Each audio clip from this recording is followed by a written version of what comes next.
Hello student, स्वागत है आप सभी का एक बार फिर से हमारे इस ऑफिशियल यूट्यूब चैनल में जिसका नाम है एसोल सॉल्यूशन। मैं चंदन कुमार हाजिर हूँ आप सभी के सामने अपनी एक और नई वीडियो के साथ। सो गाइस, आज की नई वीडियो हमने आप लोगों के लिए इसलिए बनाई है क्योंकि सेमेस्टर 1 के जो एसओएल एनसीवेब और रेगुलर के स्टूडेंट्स हैं बीए प्रोग्राम के, उनका आज हिंदी का एग्जाम है। तो आज की नई वीडियो हमने आप लोगों के लिए इसलिए बनाई है क्योंकि ये इंपॉर्टेंट क्वेश्चन आप लोगों को एग्जाम में देखने को मिलेंगे और इसी में से आपका पेपर। आप ये कह सकते हैं कि ये एक इंपॉर्टेंट क्वेश्चंस की सीरीज होने वाली है जो आप लोगों को एग्जाम में देखने को मिलेगा।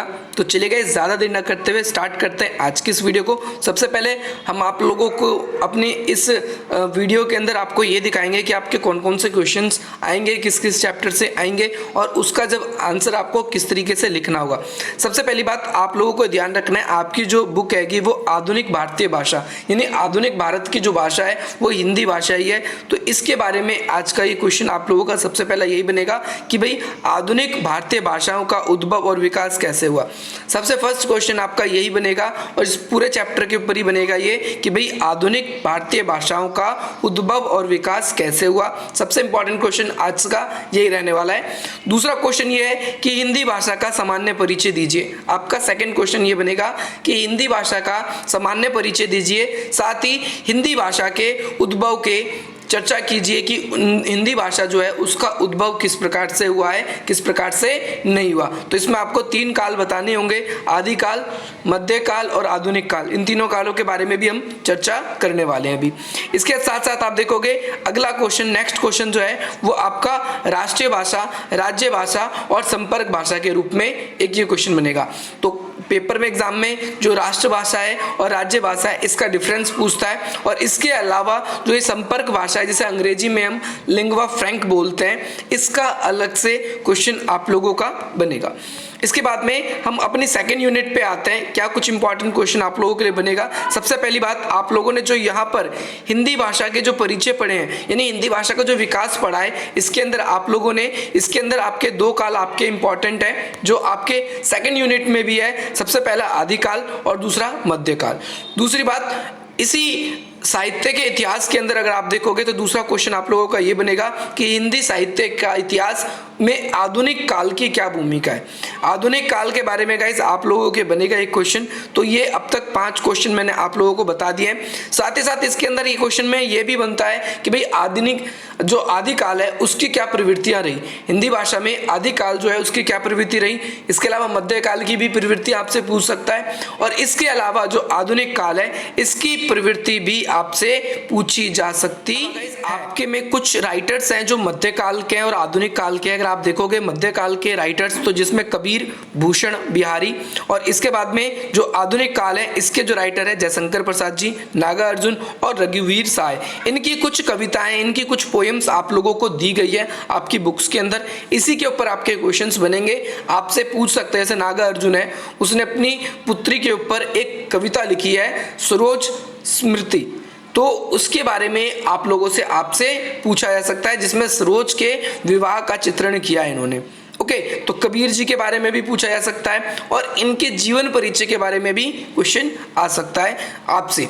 इसके बाद में बच्चे एक बात ये भी पूछ रहे थे कि सर कितने क्वेश्चन आएंगे, आपको 4 क्वेश्चंस करने होंगे। पहली बात आप ध्यान रखना, आने की संभावना 6 क्वेश्चनों की है। 6 क्वेश्चन आएंगे जिसमें से आप लोगों को 4 क्वेश्चंस करना होगा। अब कुछ बुक की जो डिटेल्स है इसकी भी चर्चा कर लेते हैं हम। सबसे पहले आप लोगों को स्क्रॉल करके नीचे आना है। आप नीचे आएंगे तो सबसे फर्स्ट यूनिट में आप लोगों का जो फर्स्ट चैप्टर ही है इसके अंदर बताया गया है आपका कि आधुनिक भारतीय भाषा जो है उसका उद्भव और विकास कैसे हुआ है। यानी आधुनिक भाषाओं का उद्भव और विकास, यानी आधुनिक में अगर हम देखेंगे भारत में तो कई सारी भाषाएं हैं। जैसे नीचे मैं आपको दिखा देता हूं, आपकी कई सारी भाषाएं हैं जैसे सिंधी, इसके अलावा आपका लहंदी, इसके बाद में पूर्वी की पंजाबी, पहाड़ी, और इसके अलावा अगर आप देखोगे तो सिंगली और गुजराती जो ये भाषाएं हैं, भीली भाषा भी है। तो ये आधुनिक भाषाएं, इनका उदय किस प्रकार से हुआ है, किस प्रकार से नहीं हुआ, आपसे पूछ लेगा। क्वेश्चन सिंपल ये बनाएगा, क्वेश्चन ये रहेगा आप लोगों के लिए कि आधुनिक भाषाओं का उद्भव किस प्रकार से हुआ है, वर्णन करें। ये क्वेश्चन आपका बन सकता है। तो इसके अंदर आप लोगों को यही बताना है कि भाई जो संस्कृत भाषा है उसका अपभ्रंश हुआ और इसके अपभ्रंश के बाद में कुछ क्षेत्रीय बोलियां उत्पन्न हुई। जैसे अगर हम देखेंगे उत्तर प्रदेश, हरियाणा और पंजाब, इसके आस पड़ोस के जो क्षेत्र हैं यहाँ पर शेरसेनी उत्पन्न हुई और यहाँ पर राजस्थानी, हिंदी, पहाड़ी, गुजराती हुई। इसके अलावा पेशाची, इसमें पंजाबी और हिंदी, और आपका बारचड़ जो इसमें सिंधी भाषा है। इस तरीके से आप इन भाषाओं को देखेंगे जो नीचे से डिटेल वाइज करवा रखा है, आपको बताया गया है। आपको ये लिखना होगा, क्वेश्चन मैंने आपको बता दिया।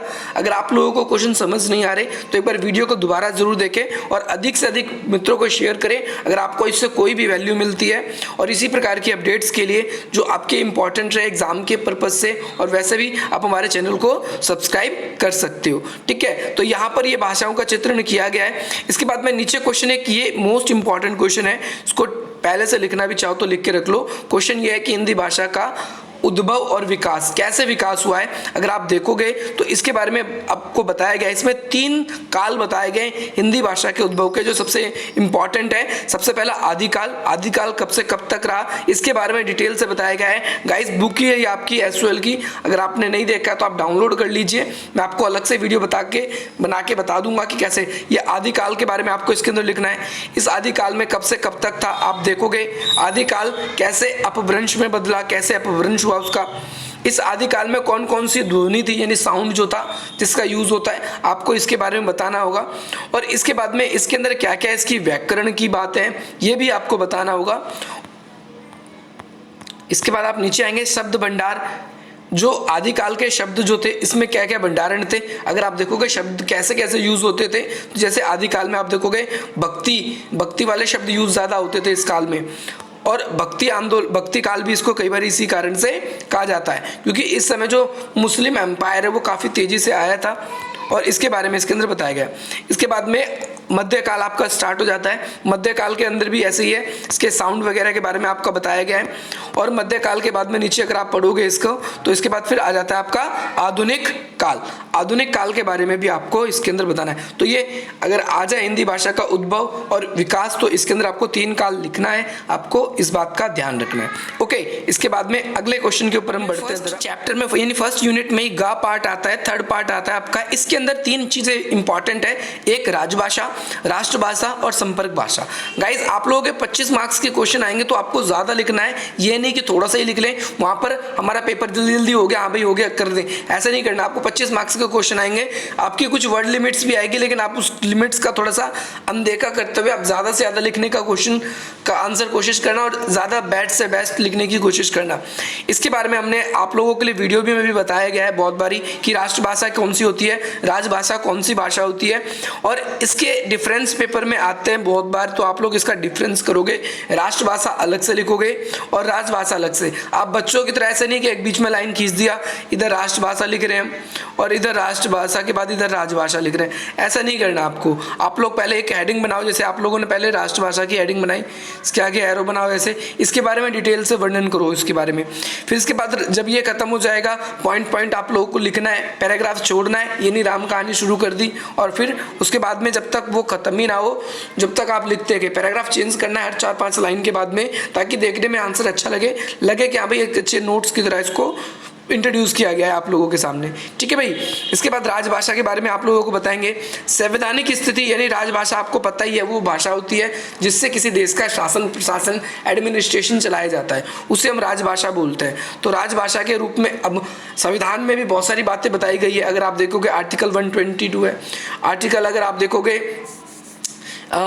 120 है, 122 है, और इसके अलावा अगर आप देखोगे 343 है, 351 है, यहाँ तक क्या है कि भाई राजभाषा का चित्रण किया गया है। अगर आप देखोगे तो इसमें बहुत सारी चीज़ें मैंने आपको वीडियोस वगैरह में भी बताया, अगर आपने नहीं देखा है तो मैं वीडियो के लिंक डिस्क्रिप्शन में दे दूंगा आपके, और वहाँ से आप उन वीडियोज़ को देखकर आप अपने आंसर्स भी लिख सकते हो अगर आपके पेपर में आ जाएंगे तो।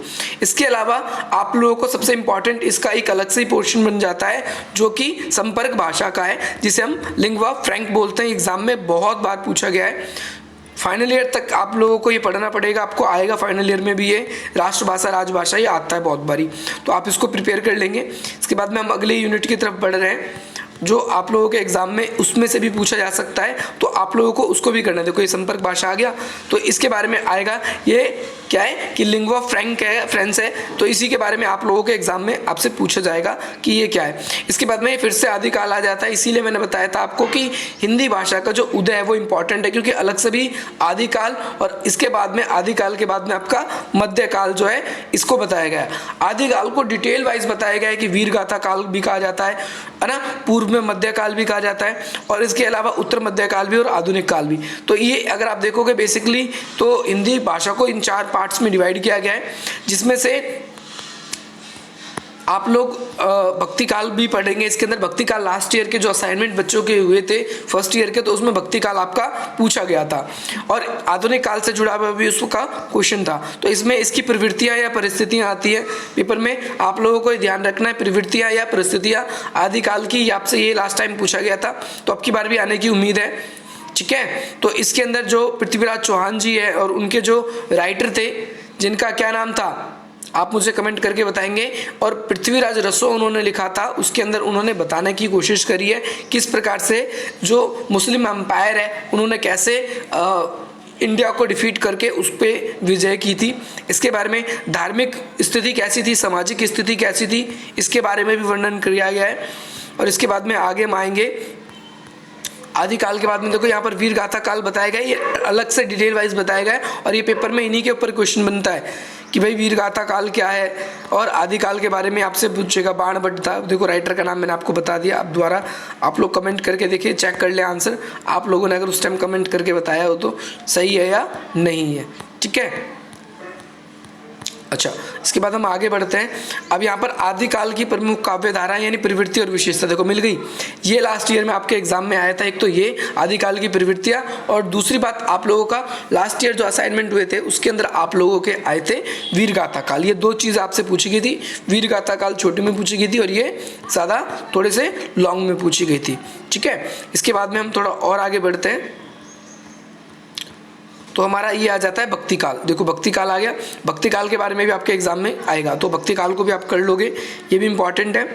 इसके बाद में भक्ति काल की प्रमुख शाखाओं के बारे में बताया गया है, निर्गुण भक्ति, सगुण भक्ति। निर्गुण भक्ति में कौन कौन आ जाता है आपके, कौन कौन से राम भक्त, और सगुण में कौन कौन से आ जाते हैं कृष्ण भक्त, इनके बारे में इसके अंदर आपको लिखना आएगा, इनके राइटरों के बारे में आएगा। इसके अंदर आपको समझ नहीं आता तो मैं बता दूंगा, जैसे निर्गुण के अंदर आपके कबीर वगैरह है, यहाँ पर कबीर के बारे में बताया गया। थोड़ा बहुत जीवन परिचय अगर आप लिखना चाहो तो यहाँ से उसका जीवन परिचय लिख सकते हो। ठीक है, तो इन्होंने क्या क्या बताया था इसके बारे में यहाँ पर, और आपके अलग से क्वेश्चन तो बनेंगे ही बनेंगे जिसके अंदर कबीर को अलग से पढ़ना है। भक्ति काल के अंदर नानक जी भी आता है, अगर नानक जी के ऊपर भी क्वेश्चन आता है क्योंकि इन्होंने निर्गुण भक्ति का आह्वान किया था। ठीक है, और इसके अलावा आपके और भी राइटर्स हैं, सूरदास वगैरह के बारे में भी बताया गया, तो आप इसको देख लेंगे। एक ये ओवरव्यू है ताकि आप लोग जब एग्जाम में अपने पेपर को करें, मैं आज की इस वीडियो बनाने का मेरा पर्पज़ यही था ताकि आप लोगों को पता चल जाए अच्छा ये चीज़ें यहाँ पर है, तो फटाफट हम ढूंढ लेंगे जब हमारा एग्जाम में आएगा तो। ठीक है, तो इन्होंने क्या क्या किया था अगर आप देखोगे तो जो भी पाखंड वगैरह थे उसका विरोध किया था, जाति व्यवस्था का विरोध किया था इन्होंने, है ना। और निरीक्षर कवि थे, ये पहली बात पढ़े लिखे नहीं थे लेकिन फिर भी इन्होंने अपनी रचनाएं लिख करी, इनसे लोग प्रभावित थे बहुत ज़्यादा। हिंदू मुस्लिम एकता में बल दिया और माया से बचने के उपदेश दिए इन्होंने, गुरु की महत्ता को बताया, और ये सारी चीज़ें इसके अंदर आपकी आ जाएगी। ठीक है, इसके अलावा रस और जो अलंकार है इसके बारे में भी इसमें कुछ बताया गया है, तो आप इसको भी कर लोगे। इसके अलावा जो सूफी कवि हैंगे उसके बारे में भी बताया गया, सूफी मत कैसे भारत में उद्भव हुआ, तो ये हिस्ट्री वगैरह अगर आपने पढ़ी है मेडवेल की तो उसके अंदर आप लोगों को सूफी के बारे में पता चल जाता है। आगे बढ़ते हैं गाइस, अगली यूनिट पे हम आते हैं क्योंकि इस पे से क्वेश्चन अब आपके आएंगे, तो आशा करते हैं हम आप यहाँ से ढूंढ कर लेंगे। ठीक है, इसके बाद में आगे निर्गुण भक्ति के बारे में भी इसमें है, सगुण भक्ति के बारे में भी है, तो इसके ऊपर क्वेश्चन बनेगा, तो अलग अलग आप कर लेंगे। इसको नहीं आता तो फिर भी हमें बता देंगे वीडियो के नीचे कमेंट करके। भक्ति काल के राम भक्त के कवि, ये पिछली बार आया है असाइनमेंट में, तो राम भक्त किस किसने करी है, सूरदास, तुलसीदास, इसके अलावा केशव दास, जितने भी ये दास जी हैं इन्होंने सबने ही किया है। इसके अलावा स्वामी अगरदास और नाभादास, देखो दास जी सब में लग रहा है, तो ये सारे के सारे इसके अंदर है। ठीक है। ठीक है। इसके बाद में नीचे आप आएंगे स्क्रॉल करके थोड़ा और अपने बुक्स के अंदर, तो आप लोगों को नीचे कृष्ण भक्ति के बारे में भी यहाँ पर बताया गया है, कृष्ण भक्ति के बारे में। और कृष्ण भक्ति जब भक्ति काल ये पूरा खत्म होगा तो इसके बाद में आप लोग अपनी अगली यूनिट पे आ जाएंगे, ओके, रीतिकाल। ठीक है, तो ये रीतिकाल के बारे में, रीतिकाल में क्या क्या था, रामचंद्र शुक्ल जी हैं, ये इम्पॉर्टेंट है, ये इंपॉर्टेंट है रामचंद्र शुक्ल जी, क्योंकि रीतिकाल इन्हीं के द्वारा स्टार्ट किया गया था। ठीक है, तो रीतिकाल का नामकरण कैसे हुआ, अगर आपसे ये पूछ जाए तो यहाँ नामकरण इसके बारे में बताया गया है। 4 आधार बताए इन्होंने परिस्थितियाँ, एक लास्ट ईयर हमने बच्चों को वो करवाया था इसके बारे में, 2 आप देख सकते हो, 3, 4, तो ये 4 परिस्थितियाँ इन्होंने बताई थी जिसके आधार पर रीतिकाल का नामकरण हुआ था। और रीतिकाल की प्रमुख प्रवृत्तियाँ यानी विशेषता, ये पेपर में आई थी लास्ट ईयर भी। और इसके बाद में आप नीचे फिर अब कवियों के बारे में, जिसकी उनकी कविताएं हैं वगैरह हैं, तो आप लोगों को कविताएं ज़्यादा ढूंढने में मुश्किल नहीं होगी, क्योंकि कविताओं में क्या है, इस तरीके से लिखी हुई है और उसके हिंदी ठीक नीचे लिखी हुई है, यहाँ पर मेंशन है। इसके अलावा कविताओं के नाम अगर आपको पता चल जाते हैं तो आप लोग गूगल पे सर्च करके भी डायरेक्टली आप उसके आंसर्स निकाल सकते हो। वहाँ पर भी आपको बहुत सारे मतलब लेखक हैं ऐसे जिन्होंने वहाँ पर डाल रखे हैं उनके बारे में। तो ये रीतिकाल भी बहुत ज़्यादा इंपॉर्टेंट है। आशा करता हूँ गाइस आपको कुछ इंपॉर्टेंट क्वेश्चन आज के इस वीडियो में मिल गए होंगे। अगर आपको इस वीडियो से वैल्यू मिली हो तो अधिक से अधिक मित्रों तक शेयर करें। मिलते हैं गाइस हम आपसे अपनी अगली वीडियो में। जय हिंद, जय भारत।